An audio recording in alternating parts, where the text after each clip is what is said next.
இப்போ பாருங்க, நம்ம வந்துட்டு இது பேர் என்னதுடா? சூக்கா. சரி சோக்குக்கு வந்திருக்கோம். எதுக்கு அப்படின்னா பின்னாடி இருக்கு பாருங்க. என்னன்னா டவுன் டவுனா? சரி ஓகே, டவுன் டவுன் அப்படியே தமிழ் மனசுல சரி ஓகே, போய் நமக்குள்ளே வச்சுக்கலாம்.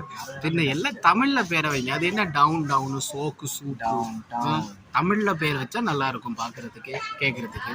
சரி, எனிவே பேர் எப்படி வச்சாலும் சரி, டேஸ்ட்டு சூப்பராக இருக்குன்னு வெளியே கேள்விப்பட்டோம். அதனால் என்ன சிரிப்பு? நான் சிரிக்கவே இல்லை. சரி ஓகே, டேஸ்ட்டு சூப்பராக இருக்குன்னு கேள்விப்பட்டோம். உள்ளூரில் வேறு இருக்கும். சாப்பிடாம ஆகிட்டேன்னா தெய்வ குத்தம் ஆகிடும். அதனால் சாப்பிட்லான்னு வந்திருக்கோம். வாங்க சாப்பிட்லாம். என்னடா இது? இதை சாப்பிட்டுக்கிட்டே அதை பண்ணணுமா? குடிக்கணுமா? அடப்பா கை காட்டு.